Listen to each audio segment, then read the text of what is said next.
Hello everyone, আসসালামু আলাইকুম। কেমন আছেন সবাই? আশা করি সবাই ভালো আছেন। সো ভিডিওর শুরুতেই আমি বলে নিচ্ছি, যারা আমার এই ভিডিওটা ইউটিউব চ্যানেল থেকে দেখতেছেন দয়া করে আমার চ্যানেলটি সাবস্ক্রাইব করে দিবেন, এবং যারা পেজ থেকে দেখতেছেন পেজটা ফলো দিয়ে রাখবেন, কারণ এই কনস্ট্রাকশন রিলেটেড ভিডিও আমি এখানে দিয়ে থাকি আপলোড। তো আশা করি আমার পেজটা এবং ইউটিউব চ্যানেলটা সাবস্ক্রাইব এবং ফলো দিয়ে রাখবেন। তো আমার প্রজেক্টে আপনারা দেখতেই পারতেছেন কত ধরনের কাজ হচ্ছে। আমরা ফাইনালি অনেক কষ্টের পর আমরা ফ্লোরের কাজ শুরু করেছি। ফ্লোরের সোলিং করা হচ্ছে। প্রথমে হচ্ছে আমরা মাটিটাকে ভালো করে কম্প্যাক্ট করে দিয়েছি। কম্প্যাক্টার মেশিং এনেছিলাম, আপনাদের অলরেডি হয়তো ভিডিওতে দেখিয়েছি কিভাবে কম্প্যাক্ট করা হয়েছে। এরপর হচ্ছে আমরা সমস্ত বালুটাকে আমরা লেভেলিং করে সুন্দর করে পলিথিন বিছানো হয়েছে। বিছানোর পরে হচ্ছে আমরা 1 নাম্বার ইটটাকে আমরা সোলিং করতে পরে রড বাঁধাই করব। রড বাঁধাই করার পরে হচ্ছে আপনার 5 ইঞ্চি ঢালাই হবে। তো আপনারা দেখতেই পারতেছেন এখনো কিছু বাকি রয়েছে।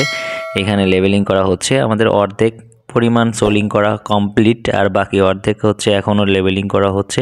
লেভেলিং করার পরে এখানেও সোলিং করা হবে। আর উপরে স্টিল স্ট্রাকচারের কাজ এখনও চলতেছে।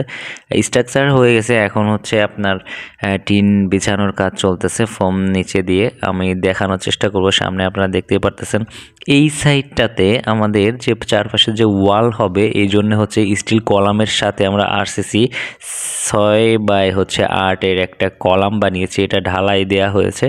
তো আপনারা দেখতে পারতেছেন এটা শাটার খুলতেছে। আমি হয়তো বা সামনে এগিয়ে যাচ্ছি, তখন আপনারা দেখতে পারবেন যে শাটারিং কিভাবে করে খোলা হচ্ছে। তো আপনারা দেখতেই পারতেছেন এখানে নিচেই কিছু হানিকন বেরিয়েছে। ওখানে হচ্ছে একটু সিমেন্টে আর বালু মিশ্রিত করে ওখানে পয়েন্টিংটা করে দিব।